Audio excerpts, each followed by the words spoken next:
Looking forever young was the affliction of the people of Blake, Alexander's race. He, like all his people, aged normally like humans till the age of 25. But they stopped aging, which caused great frustration for him. A true millennial time. Traveler born 60 years ago, but at age 40 he was stuck 1,000 years in the past. He died only to come back to life, unlike his other people who live long too, but only till they die. Normally eternal youth he saw as a curse, not a blessing. He walked one day onto a crime scene as his alter ego.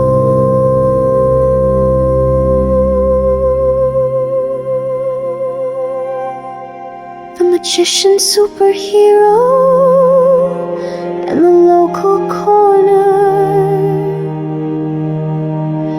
Blue midnight regaled in a blue magician's outfit with a mask to be greeted.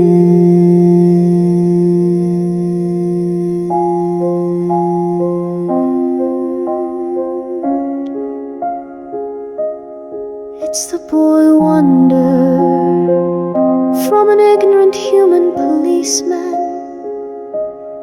I am not a boy anything, moaned Blake in reply. Pushing past the ignorant man, he walked up to a young-looking man in red, dressed like him, but with red hair, not black hair like Blake. "Hello, Uncle Si," Blake said to the man in red who was the commanding officer there. "Sergeant Simon Alexander Drax." "Hi, Midnight," said Simon. "Ignore him. He's just a human." Simon knew how Blake felt. Later that day, Blake, whose night job was that of a famous stage magician and illusionist, had a publicity photo shoot for the show with his partner in the act.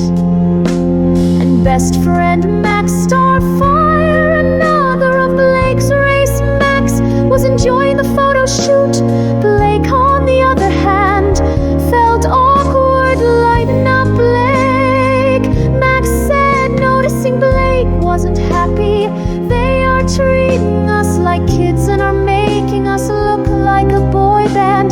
It is so wrong," said Blake, posing on his own for an elegant, heroic anime-style shot. "Stop talking, boy, you're ruining the shot," complained the photographer boy, huffed Blake and looking moody. "Perfect pose, hold," said the photographer who took a photo. Blake dropped his coat, which he was holding up while posing, showing his leg in the red lining of the black long coat he wore.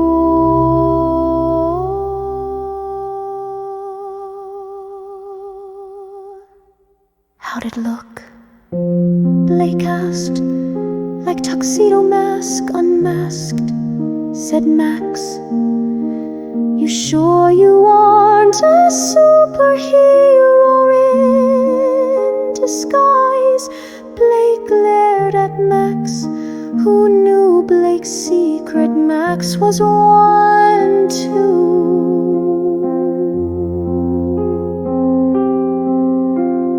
Blake stormed off and the cameraman went crazy, taking photos of the handsome young magician Blake. Later that day, Blake was pulled over by the police when he was in his car on the way to his job as a coroner stationed at the local hospital. "What do you want, officer?" Blake asked. "I think you know," said the officer. "Oh," Blake said, looking looking for his driver's license. Hang on, I gotta find my license. It's in here somewhere. The policeman frowned and shook his head in disbelief that he had a license.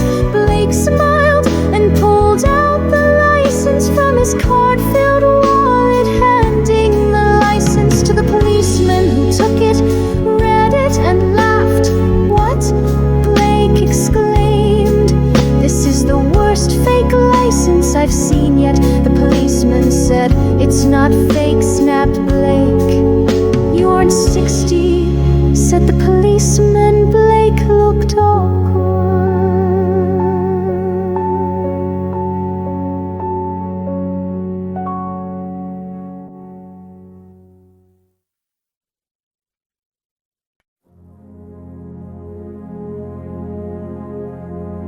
"I just look young," said Blake. "You won't believe how many times I've been told." "How old are you really?" asked the policeman seriously. "You won't believe me if I told you," Blake said. "I'll have to take you in," said the policeman. "Okay," said Blake, frustrated. "Did you steal your dad's car?" asked the policeman as he drove Blake to the police station. "No, he doesn't drive, Mum drives," said Blake, not lying. "Oh, you took your mum's car," said the policeman. "No, I drive my own car," said Blake. "Are you a learner?" asked the policeman. "I've been driving since cars existed," Blake said. The policeman laughed. "You're very funny," the policeman said. Blake looked frustrated. "We're here," said the policeman. "Yeah," said Blake, recognizing the place as the local coroner.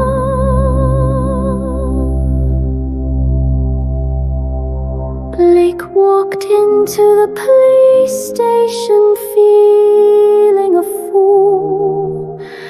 "Come with me, don't worry, we'll call your parents," the policeman said. Blake heard a voice he recognized behind him.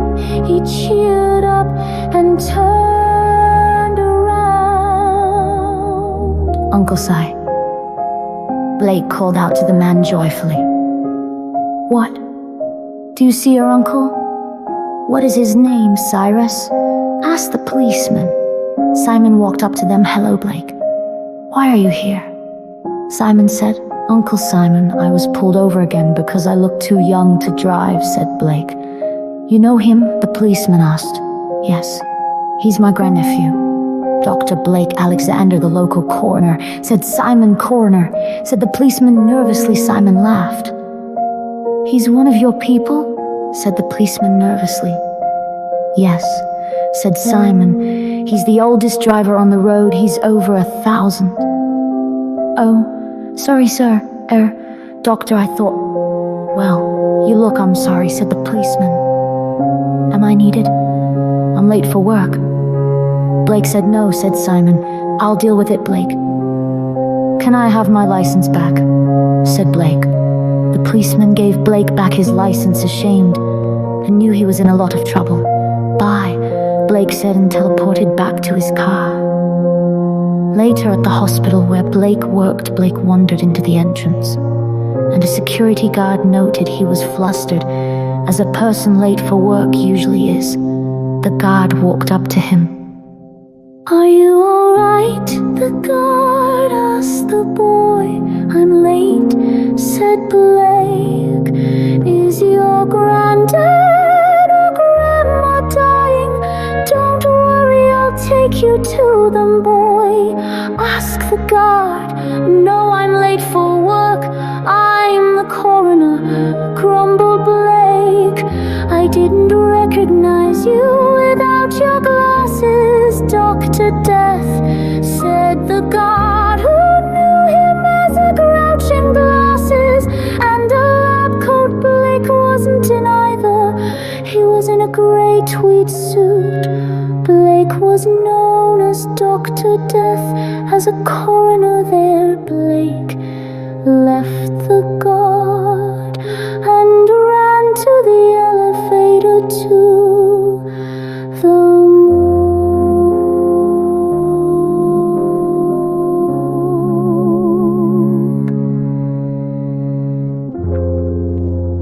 Later, Blake went to a new pub with his wife, whom he worked in the morgue with for lunch. They ordered pub lunches and got them. Blake made a mistake. He walked to the drinks bar and asked for a beer.